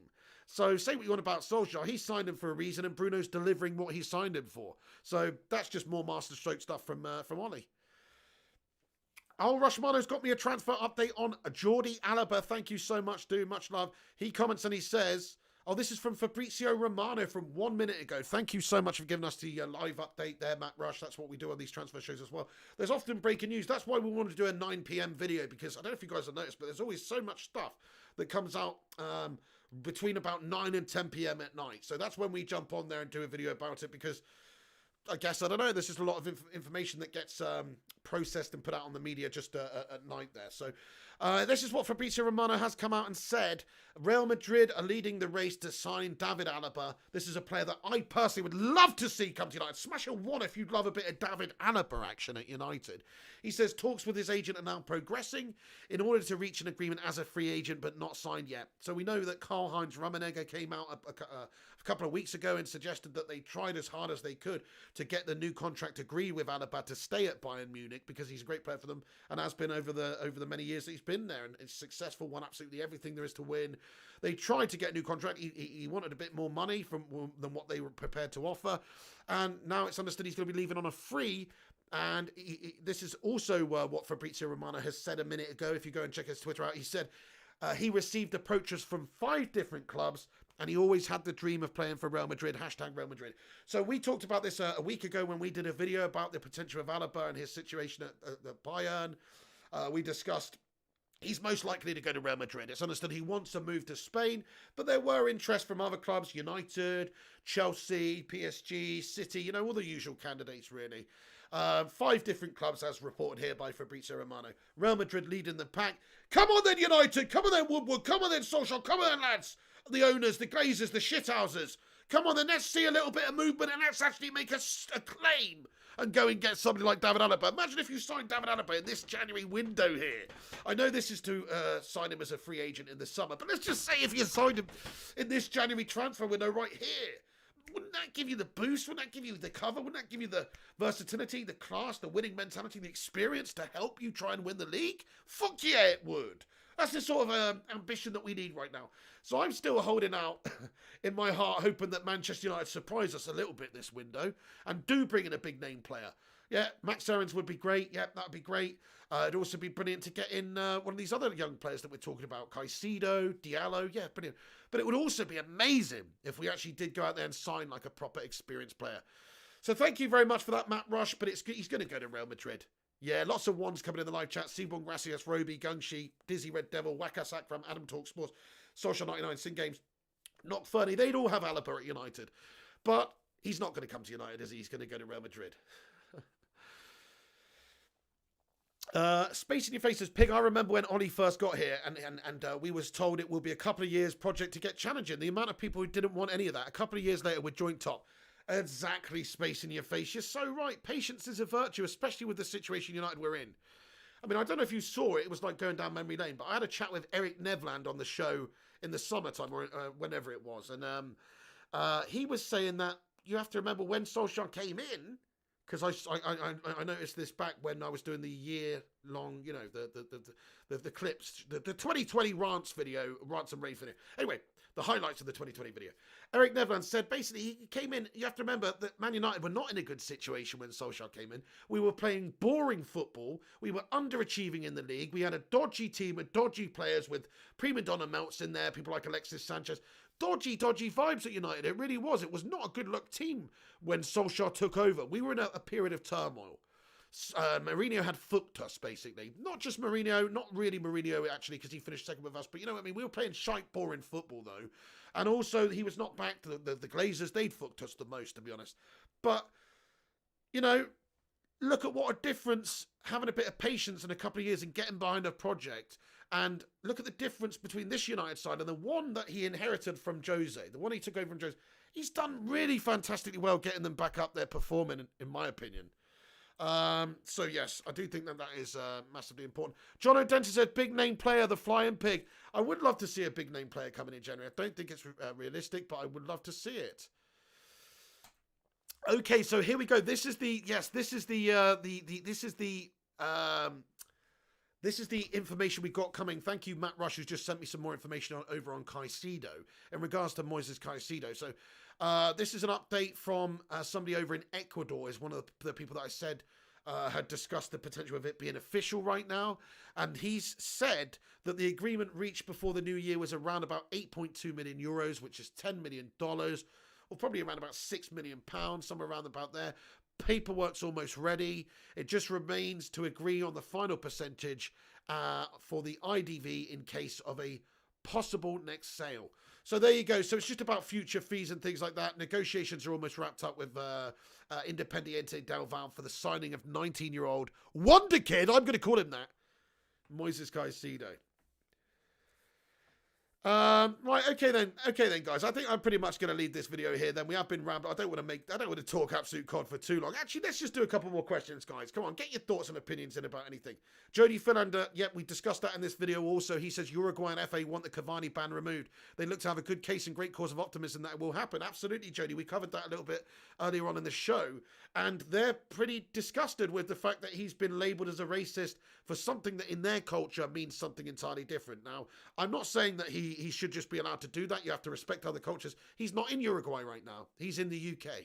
And so he has to respect and stick to the jurisdiction and the current rules and everything over here. But it's more of an ignorance thing from Cavani. It's not a malice or intent thing. He's made a mistake there by sharing something. Yeah, thank you very much for that update there, Matt Rush. By the way, if you're not following Matt Rush on Twitter, you probably should do it, Matt United 20. And also he's on He's got a transfer account, which is transfers_UTD on Twitter, if you want to keep up to date with the latest transfer stuff. Other than here, obviously what he does is he gives us all the information first, because this is exclusive for the pig.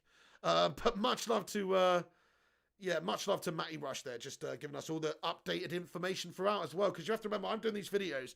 It's like we've got that tweet about Alaba there from Fabrizio Romano, and I would obviously not get that information unless Matty Rush is giving me that live reactions and stuff like that. So thank you so much, Rushmano. Yes, Bob says, so glad it's the transfer window so we get a daily dose of Pigs United news. Absolutely, a double daily dose.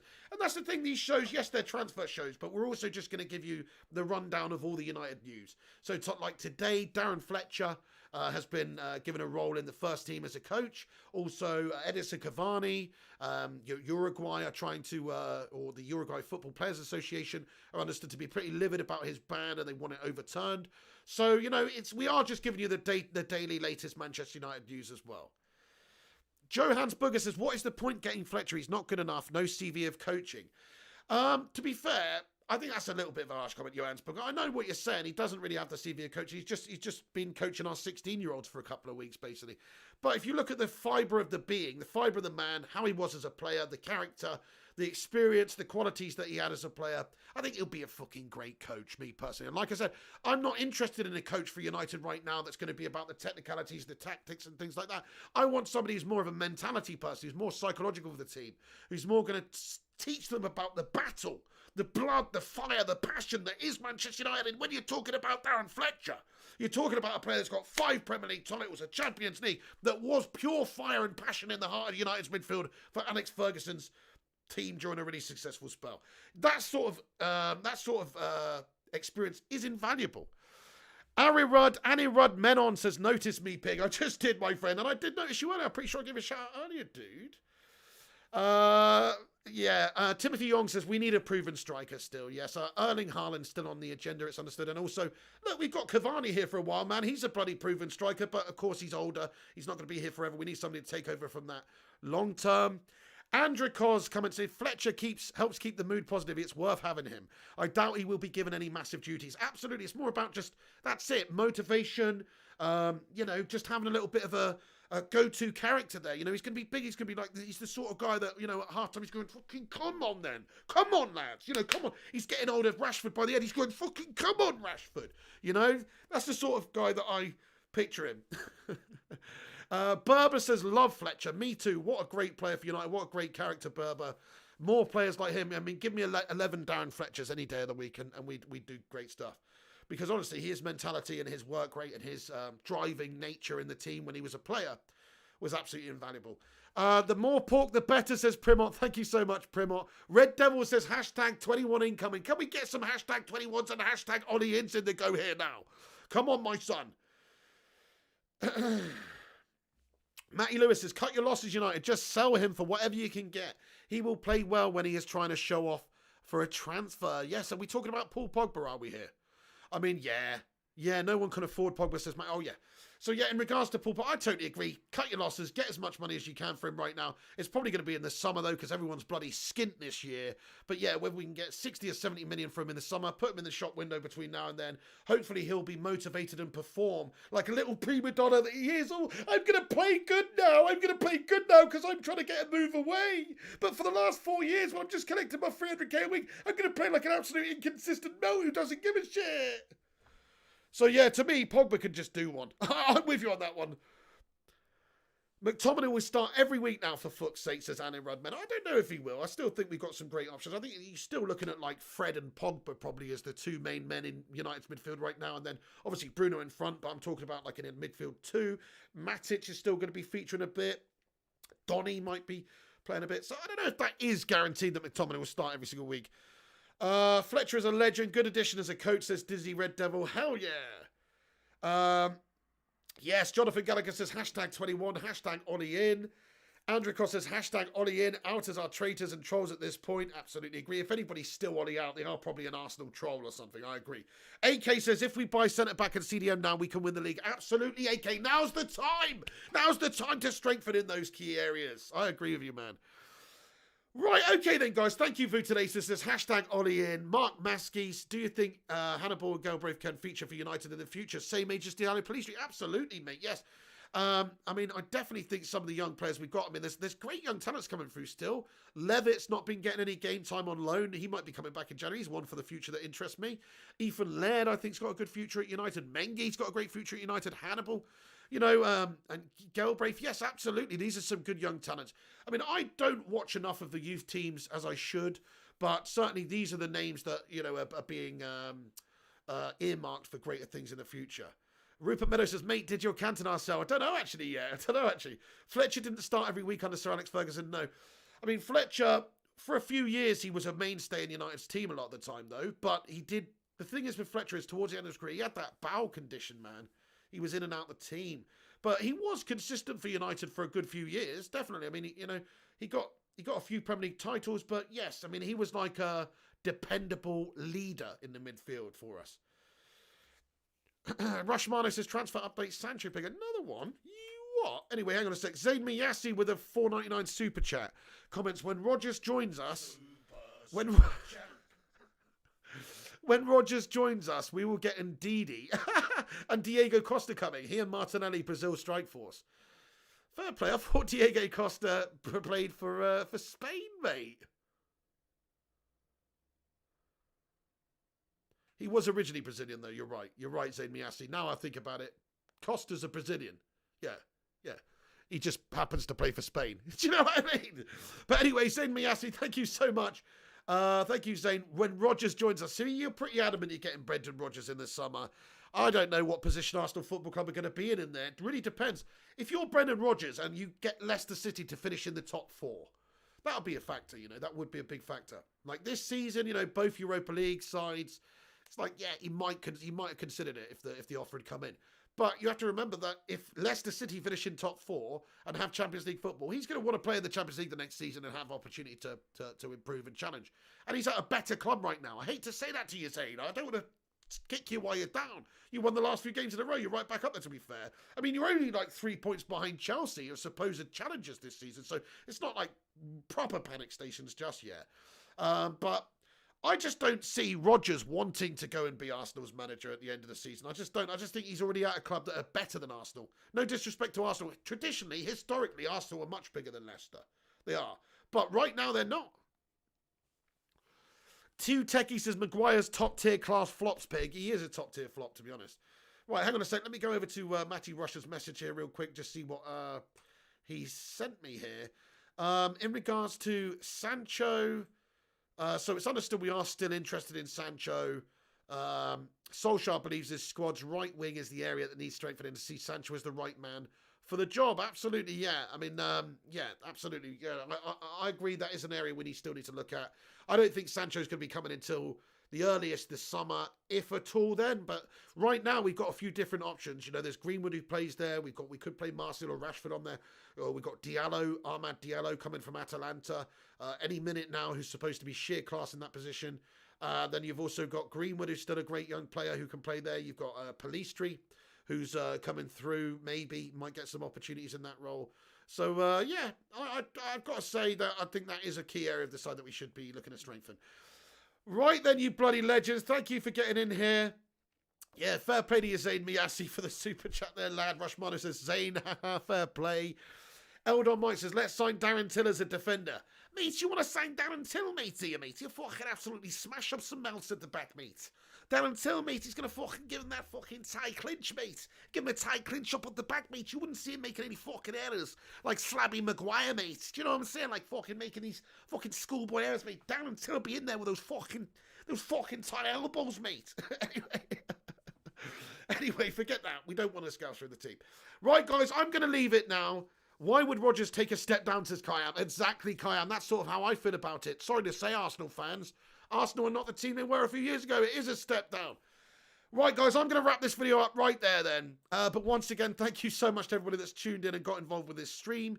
You're a bloody bunch of legends, honestly. Do what Rushmano says in the live chat there and subscribe to the channel if you're new to the channel. There's going to be daily updates, news, Manchester United news, discussions, debate. Great community to chat with here. So get involved every single day. We will be on the channel. So get involved, smash that subscribe button. Do us a massive favour and hit that like button on the video before you go also. That'll help us out. Also, do us a massive favour and come back after this video is finished and comment in the not live comments, because I want to apologise to anybody who I've missed. Anybody who I've missed in the live chat who comments. There's obviously a lot of comments coming through here. I'd love to respond to every single one of you guys. But please do come back when this video is finished and type in the not live comments afterwards. And I will respond to you. I will respond to you shortly because I want to hear from you. I'd like to get the debate going about United. Get involved. Nippon Sharma, are we all Southampton on tonight? Absolutely. Come on, the Saints. Smash up those Scouse melts. Mohammed Zain Gamer, Eldon Mike, 2 Techie, Nippon Sharma, Stephen Holian, Rupert Meadow, Aranad Menon, Rosh Mano, Matthew Lewis, Andrew Cos, Eldon Mike, Kayam, the Vutinator, Stephen Holian, and everyone else. Rosh Mano, thank you so much for tuning in to the stream tonight. Really appreciate it. I hope that's given you a good rundown of the current United situation with the transfers. We'll keep you up to date later if there's more news. And also we'll be doing FIFA Ultimate Team later on tonight around about 11:30 midnight, somewhere around there on the channel, so keep a lookout for that as well, lads and lasses. But that's going to be it from me. Thank you so much for watching the stream and getting involved. You're a bloody bunch of legends. That's going to be it. Take it easy, and I will see you on the next one. This is the Pig on Flying Pig United. Smash a like, subscribe before you go, and check out the social media accounts as well. Flying Pig United on Twitter, and my personal Twitter is Mr. Flying Pig HD, Flying Pig United on Instagram, Flying Pig United on Facebook, and check out the website for your United news source, which is flyingpigunited.com. All right then, peeps, much love. Keep a lookout for later on the channel. I've got to go and take care of some stuff now, but much love to you. Really appreciate every single one of you that's got on here. Have a great day. Thank you for being a part of this Baker Brigade community. Hashtag Baker Brigade, hashtag Ollie in. And appreciate all your thoughts and opinions. Come back in a few minutes when this is finished and have your say in the not live comments. That's going to be it for now. Thank you for watching. Come on, United. See you in the next one. This is the Pig. Take it easy. When the seagulls follow the trawler. This is because they think sardines will be thrown into the sea. Thank you very much.